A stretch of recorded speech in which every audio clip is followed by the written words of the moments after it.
So I have been doing time trials for Crash 2 for almost a year now, and it is finally time I submit something to the leaderboards. The first level is sooner or later, and this is actually not a world record time.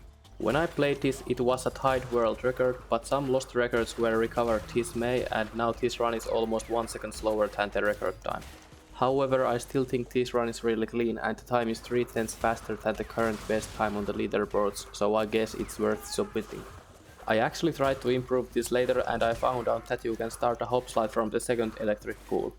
But there is no way that would save enough time, and I don't currently see any other place where you could actually go faster. So I will just submit this as well, and maybe I will get back to it at some point. Next up we have the Eel Deal.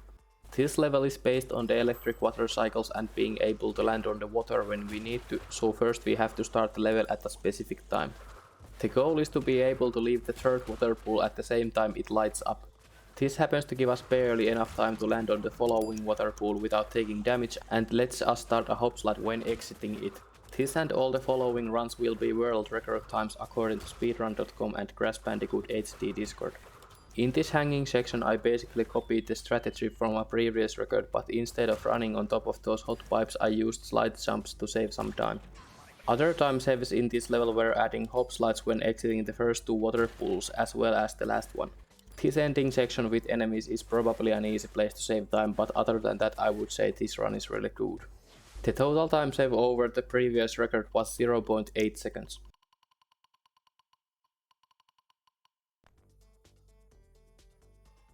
Third level is going to be the pits. This level is known for long hop slides, and I think it is a great place to learn them because this level actually teaches you two kinds of hop slides. In this level you mainly start hop slides by dipping to the death pits to be able to land sooner, which is the requirement to start hop sliding. The timing for these can feel really difficult at first, but they aren't that bad after you get used to them. This hop slide is the hardest trick in this run, and it took me several hours to land it and play the rest of the level well enough. I started time trials to learn hop slides to get better at the game and any percent category. And then instead of actually learning something useful, I spent my time learning something stupid and really hard, such as the last hop slide from the death pit, which nobody would ever do in any category. But at least I learned that you can start hop slides from pretty much any pit, and this could be actually useful somewhere else. In this run I saved time by playing the early level more optimally and adding the hardest hop slide, which saves time compared to starting the hop slide by bonking on the statue after the pit. In total I ended up saving 0.8 seconds over the previous record. The next level is going to be hanging out. Right at the start it might seem that I make a mistake by not starting to cut the corner right away, but that is actually on purpose because that causes the two barrels to start moving a bit earlier, and that allows me to cut the next corner without hitting the barrel. In this hanging section I'm trying to just move as optimally as possible while avoiding the enemies. But in the second part I'm going to do something really stupid, and I have no idea why does it even work. I tried to copy a strategy from a previous record video, but the trick was really hard and inconsistent to reproduce. However, I eventually managed to make the trick both easy and faster. What seems to make Crash immune to damage for the last slide jump is rubbing Crash against the chain mesh as he is falling down. This trick is surprisingly consistent once you get used to the input sequence. This is once again a good example of how not to spend your time if your goal is to improve at any full game category. This run doesn't have many mistakes, although I have had a bit faster splits to the TNT wall. The most obvious time save would be dropping down to the water area faster, as I got stuck on the boxes for 0.2 seconds. This run beat the previous record by 1 second.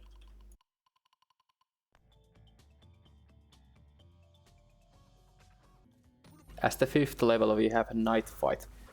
This level is known for having no hop slide spots, but because we are on the time trials we are going to hop slide the whole level. How we are going to do that is obviously by dipping to the death pits and starting hop slides that way. Pretty much nothing on this run is viable on a full game run except the hop slides from the death platform, which I find very consistent, and it is really hard to mess it up in a way that gets you killed.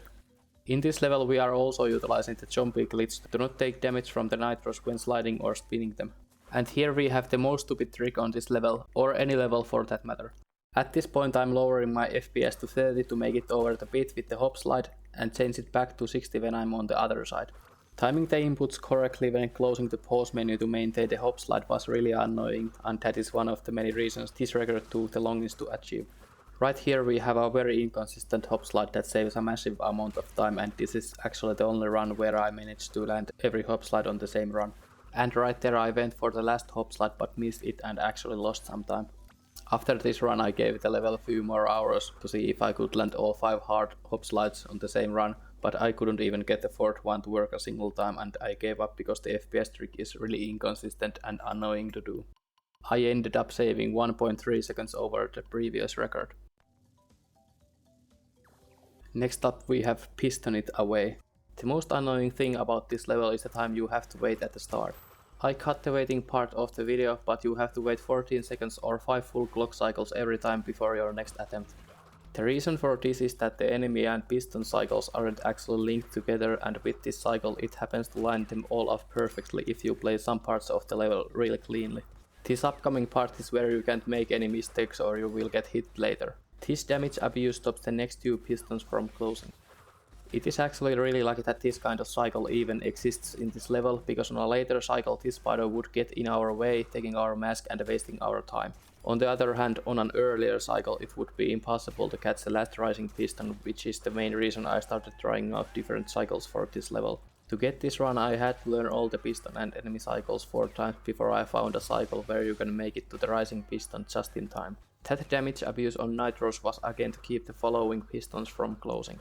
This is definitely my most optimized time trial so far, and I don't see myself ever getting a more optimized time on other levels. With this run I beat the previous record by almost 3 seconds. The last record run will be for Spaced Out. This level is also heavily based on cycles, so it is really important to get past the first piston as close to it going down as possible, because this way you will spend less time waiting for a later piston to rise. Spending as little time as possible between the clock and the first piston is the only way to save time at this part of the level.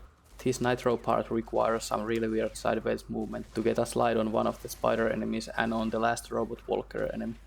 As you can see, we are also utilizing the jumping glitch to save huge amounts of time, because you can keep the hop slide through all the nitros.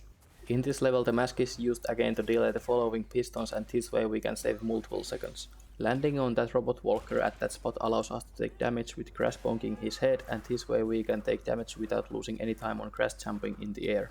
This level had a really optimized record and I was barely able to beat it. The time save came probably from the hop slide that I started from the hot lamps after the nitro part. In the end I beat this record by only 1300ths of a second.